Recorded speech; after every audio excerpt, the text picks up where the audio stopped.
What's up, everyone, and welcome to another edition of the Off Balance. Today we're going to be doing another match breakdown. PJ Barch versus myself at the 170 BJJ Fanatics Grand Prix. Make sure to watch all the way till the end where we'll do a recap of the things you should pick up from the breakdown itself. All right, so stay tuned. Let's get the match started. Couple of feints, but I am no wrestler, so I sit the guard. Get the match going here. My reverse Della. Pummel inside, keep the butterfly hook in. PJ's got a dangerous kimura, so we're being careful the first couple of seconds here. Keeping the inside position here. Tries a back step. Here he does a really good job. Watch. Boom! Cuts the distance. That was sick. Let's go back to it real quick. Guys, by the way, real quick, PJ's got a DVD. Go check PJ, yeah. BJJ.5 it just dropped. Top game, get some. Let's keep going. So here, as you can see, I'm trying to off balance him in this direction right here. But ideally, what I would want to do is to keep my shin right at the crook of his knee, as you can see, like right here. That will help me, point the knee out to the outside and off balance him. But anyways, let's see what happens. I'm to my side. As I come flat to my back to try to lift him, he does a good job and cuts the distance and gets a head and arm. Very nice. So here, the battle is going to be, he's got my shoulder spin. He wants to get the inside position at the hip. So me, I'm trying to keep, as you can see, my right knee to the inside. I'm doing my best to not let him get hip to hip and flatten me out. So a bit of kipping, try to raise him overhead, and now I try to take advantage of forward pressure in hard times like these. So what I do is I try to invert, and as you can see here, my knee positioning, knee goes behind the knee. So you have PJ's knee here. My knee tries to spin around and underneath, and then this threatens the saddle. So as you can see here, boom. And he sees it and he backs away. Now I try to scoop grip. PJ I try to transition to the other leg. So I was attacking one leg. I try to attack this. But as you can see, hips are far away from me. So it's hard for me to get inside. We frame, we reset. So he cuts the distance. I counter. I try to get underneath and we reset. Trying to keep control of this arm. I know PJ has a very dangerous kimura. So I'm trying to keep 2-on-1s on this arm here. And try to work off balancing from 2-on-1. You can always use that grip to off balance left and right, either in this direction or to try to get underneath. Try to spin underneath here, and then right from here. Okay, let's see what happens. This is interesting. I try to pass the foot to the other side, I believe, or I use it to get on top. He does a good job, concedes bottom position. Had he fought to stay on top, I think that would have helped me catch the leg, but he did a good job. Went on his back, conceded the sweep, no big deal. And here again, being a little cautious, try to feel out the bottom game a bit before making big commitments. Does a nice off balance, get the inside position. Now notice here, I try to get the inside position, but those are the little battles that you need to be paying attention to here. Notice the battle position for the hook here. PJ does a good job of keeping the foot on the inside. He's keeping an active hook, which is making it hard for me to pummel. I don't even remember what I did here. Let's see. Yeah, you see me trying to get the inside position. I think I use my hand or I just sit down into it. I'm not sure. Yeah, I sit down into it without inside position, and I think I stomp on the foot to get on the inside. PJ gets on top, and we are back to me being in bottom. Here what I do is I pass the reap. We go from single leg X, so I was in bottom single leg X, quasi single leg X, and I go right to the reap. Now from the reap, I managed to somehow pass the foot to the other side by, I believe, as you can see, there's like a little scoop grip here on the knee. If you guys can see it, yeah, scoop grip on the knee, and I have a with the other hand, I have I'm just cupping the calf muscle. So as PJ tries to slide the knee out, which is the right thing to do, I'm able to pass it to the other side and right away go to inversions. Now, if you look at this position here, PJ is almost passed here. Like if he flans me on my back, it's gonna be hard for me. But notice here, I get up on my elbow and I start to cross frame with my left arm onto the bar lat right here. And I focus on bringing this knee, you see my thigh right here, I focus on bringing it in an angle like this, right? So what that would do, it would force PJ to turn in that direction and start to expose the heel. Hold on. Yeah, force to expose the heel right here. Let's see what happens. That would be what I would, if I were to do something now, that's what I would do. Let's see what I did. Yeah, that's it. You see how I spin underneath? Right here, let's go in slow motion here. Bring my knee down. See what I'm doing here? I'm clamping this knee down. And this exposes the heel. So I go belly down, and now I'm already going for it.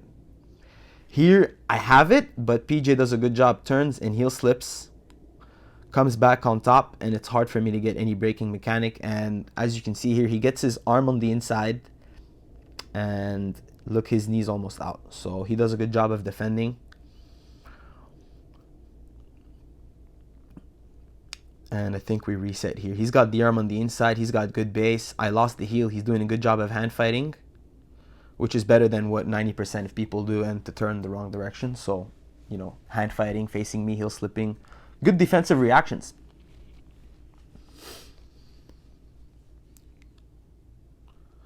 Let's see what happens from here. I don't really remember how we reset. I think I reset, yeah, without the knee, which is the correct positioning. We go, and I try to invert again, and we reset.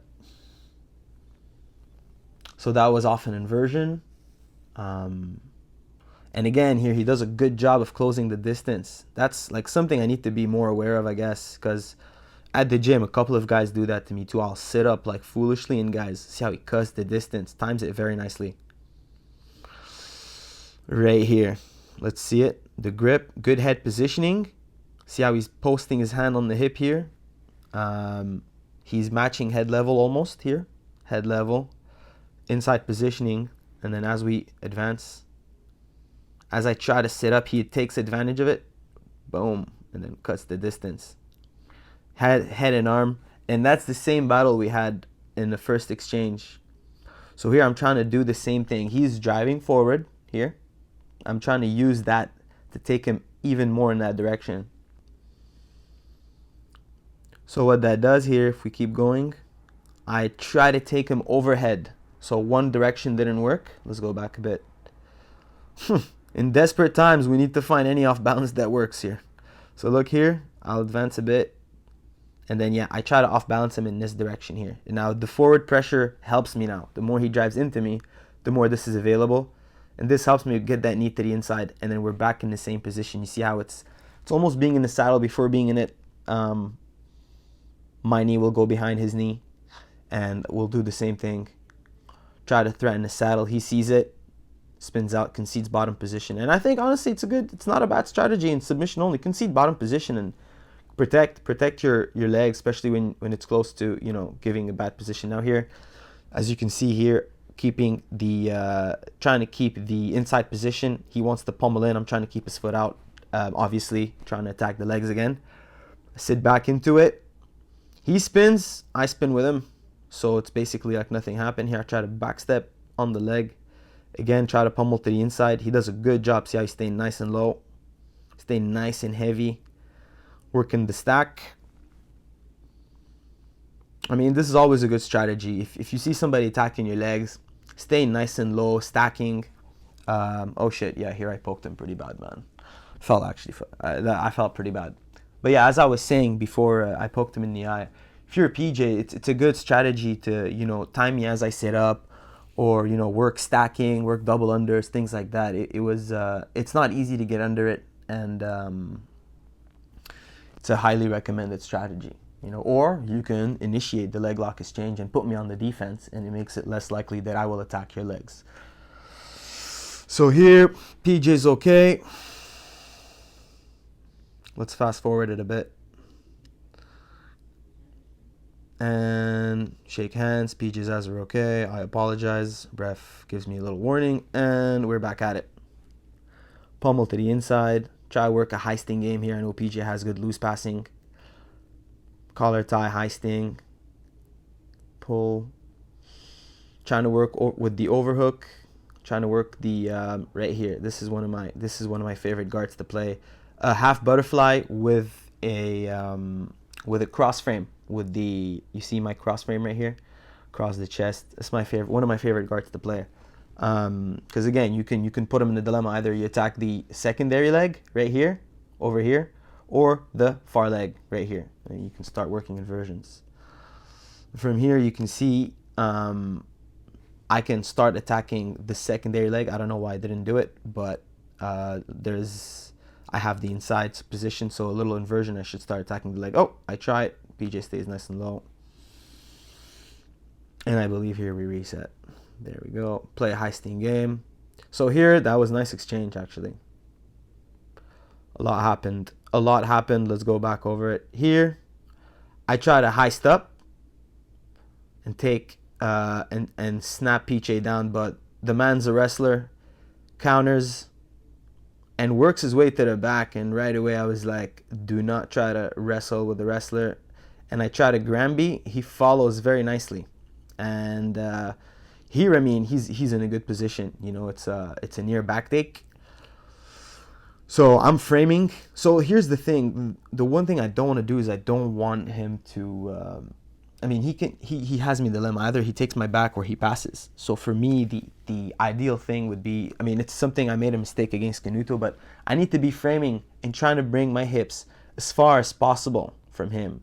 Frame, if I can even thumb post on the shoulder here with my right arm, I think that would be good. There is a cross grip that I like to do with. Sometimes I can do it if their hands are not locked like that. You can cross grip and attack the. You can attack this knee. You'll cross grip with your left arm in that case. Let's keep going and see what happens. I try to start to pummel my legs here. I'm trying to keep his head low. Try to pummel my legs here. There you go. That's where I secure it. Right here, as you can see, get the inside position. And now I try to keep both legs and try to keep control of the position. Here he tries to stack, and now I'm in a calf slicer position. So it's like being in the saddle without the knee, but having some kind of control. I have I have both legs controlled. So this is the secondary leg. The other one is the one I'm trying to attack. So from here, as you don't really see it, but what I do is, oh, actually, yeah, you can see it. I use this hand here, and I use it to pull his knee in, basically. That's it. That's all I'm doing. And it helps me, let's go, yeah, cut the distance. And then once I start to get the knee, I catch the heel. Once I catch the heel, now I let go of the secondary hand, and I go and reach for the knee as the same side I'm attacking. You see? So I let go of the secondary leg. He goes to turn, but it's hard to turn because I already have the heel. Now what I do is I'll catch the knee, and that will slow down the escape. Another thing you can do with the grip here is to pull the bottom leg out and switch to 50-50 if you have the heel already. Personally, I haven't been playing around too much with the switching to 50-50, especially because I've been stuck home for the past 2 weeks. Something I need to work on, but let's see what happens here. Tries to turn, and I mean, you can come back and hand fight, but once you catch the heel before, it makes it hard to come back. So there you have it, guys. The sequence, that's the one I have from the calf slicer. You pull you start with the knee, with the hand that you're gonna catch the heel, and then you work your way up. I hope you guys like it. And there you have it, guys. There's the match breakdown. I hope you guys were able to pick up a couple of things from there. Try to see, where my holes are and what I need to work on. So personally, I was able to pick up a lot of things from watching this match. If you guys want to pick something up, I'd recommend keeping an eye out on, catching the heel before getting into the position, and working on having one grip on the knee and one grip on the heel. It makes it very hard to heel slip. Other than that, guys, make sure to give us feedback. Feedback helps us a lot. Now I'm planning my other instructional, and with feedback that people are giving me, I'm able to plan that out better. So make sure to leave in the comment section what you want to see, what you like, what you don't like. Guys, also we have a Patreon account now. You can find it down below in the description. If you guys want to help support, you like what we're doing and want to help support us, there's an option for that too if you guys want. And lastly, I want to thank my sponsors. You can find their tags down below in the description as well. We got Mizu Studio, Scramble Canada, Physiomentum, and Roll Forever. Make sure to subscribe, guys. Make sure to like, share, let your buddies know, spread the word so we can keep giving the people what they want.